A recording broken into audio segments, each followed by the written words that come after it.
Welcome to Live at the Legislature. I'm Jill Kuramoto, and every week we talk with Hawaii's state senators about the events and issues that are taking place right here at the Capitol.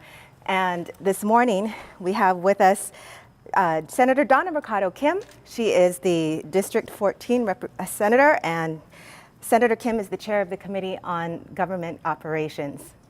And also we have Senator Clarence Nishihara. He is the chair of the Committee on Public Safety, Intergovernmental and Military Affairs. Good morning to both of you, and thank you for joining us. Good morning. And we're now into week 2 of the legislative session, and already there's been a lot of activity. So let's begin. First of all, both of you were participants in an informational briefing held on Friday in regards to the false ballistic missile threat from January 13th. I'm interested in knowing what your assessment was of this informational briefing. Was it effective? Did you get the answers you were looking for? Let's start with you, Senator Kim. Good morning, Joe. Unfortunately, there were a lot of discussion at that meeting, but the answers, I think, were not forthcoming in the sense because there's an investigation going on that we kept hearing, well, we need to wait for the investigation. We need to wait to see what the report says. And for me, that's very troubling.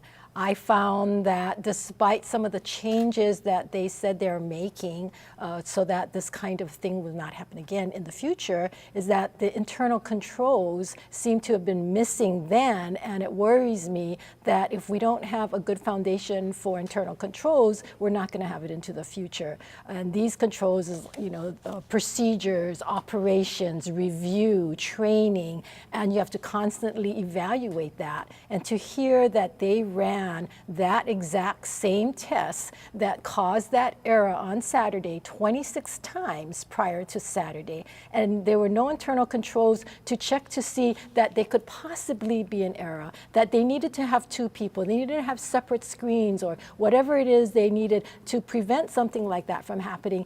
No one in the 26 times they ran it saw that.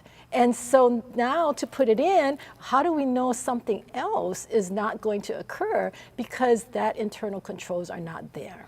Okay. Yes, and Senator Nishihara, what is your assessment? Well, first I'd like to say it's good to see that we're alive at the at the legislature today. Anyway, I concur with what Senator Kim has said in her comments. I've sat through. We all did, sitting through that a little over an hour. But it seems that the troubling things are their answers, I think, were forthcoming as they could.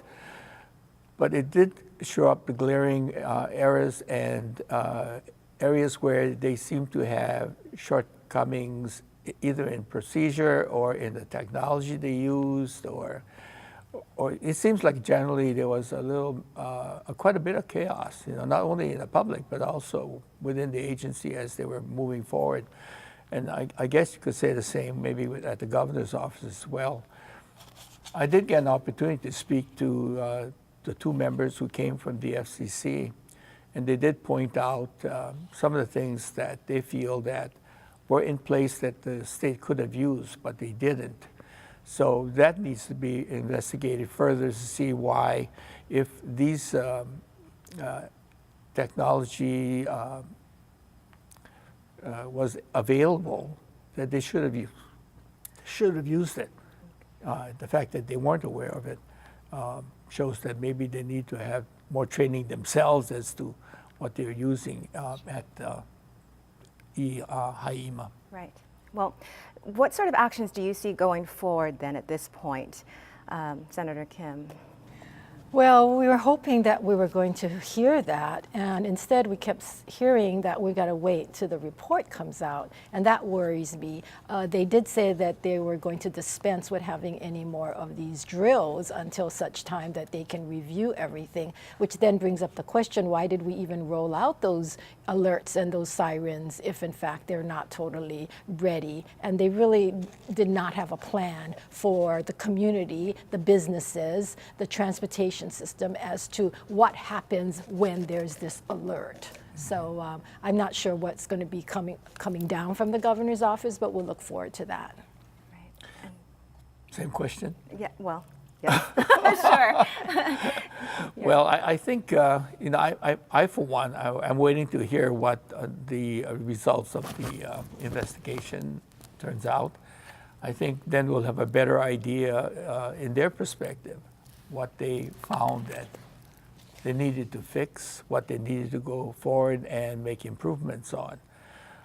But it was pretty clear that outside of what happened at Diamond Head, the general public was in chaos and panic. And so it was pretty clear that when you have people doing rather crazy things like putting your kids down into a manhole, it shows that the general public was not ready for it.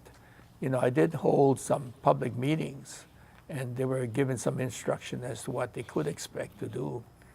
But in general, it looked like the vast number of people in the public truly had no idea what to do.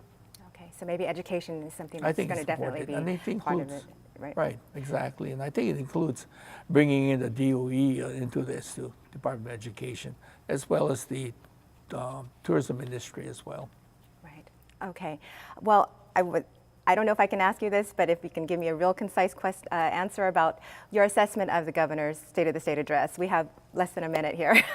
Well, you know, I've had to give speeches like that as Senate President, so I know it's difficult, but I felt that his speech was very long, on 80% on what the situation is like and what he's done, and 20% on what he's going to do and what our goals are, and I would have loved to see that flopped over where it would be 20% of what the situation is like and how good things are, and more 80% specifically on going forward and what we're going to do and what are some of the goals.